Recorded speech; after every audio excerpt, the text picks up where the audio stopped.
Vuyo. First, let's talk about the social and economic recovery plans. Cabinet discussing the way forward.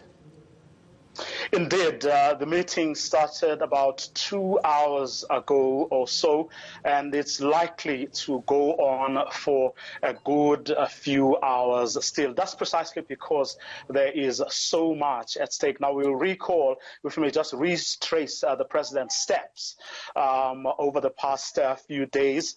He has met with mayors, with the premiers, together, of course, with members of his own cabinet.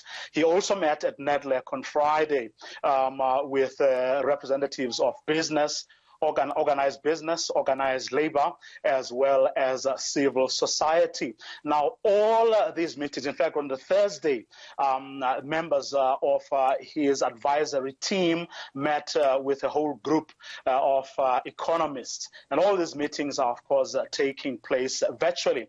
And all of that really is to ensure that there is no corner of our lives that gets left unattended. And the discussions revolved around, one, how to mitigate, the anger and the frustration that comes with this lockdown. How do we ensure, as he said this morning in his newsletter, that people do not go home or sleep hungry? So that is a big part of the conversation at Cabinet. But also, of course, the economy has to be restarted, so to speak, because, in so many respects, it has gone to sleep. So what do we do? What can we still be done, but that which will not undo what we've already done in the months that we have been on lockdown? So there's a whole range of proposals. And as you can imagine, each sector of society tries to push through that which it believes will serve the country better. But of course, there is always the elephant in the room, which is, where is the money going to come from? Yeah, exactly. And also very interesting in this newsletter that the president released this morning, Vuyo, is that overall, this lockdown has definitely exposed the inequalities in our society, and the president is worried about that. Well, certainly, because, truth be told, some of the things, in fact, we could, as a country, be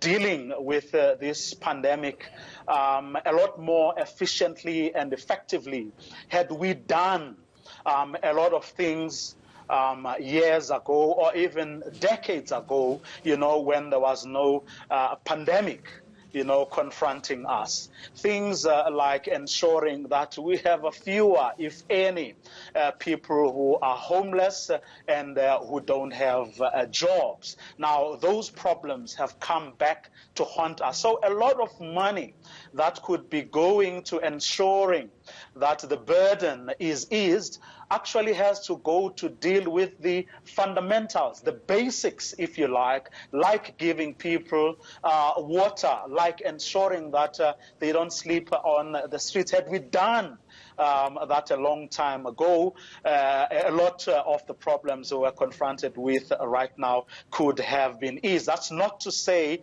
that they would be absent, because if you look across the world, some of the most resource democracies in this world are actually still battling to cope with this pandemic. But some of those problems have a lot to do with the kinds of leaders that some of them have. But yes, you are right.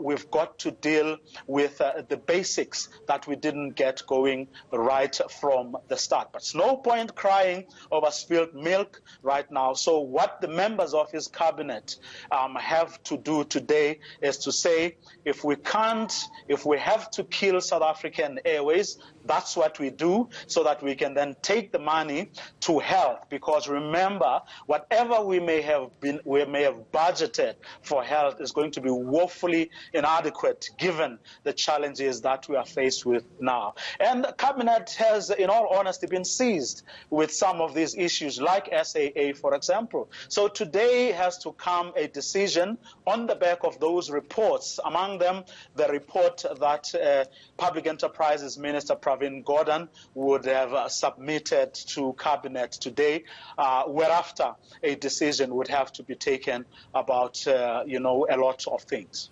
All right, we're going to leave it right there. Our political editor, Vuyo Mvoko.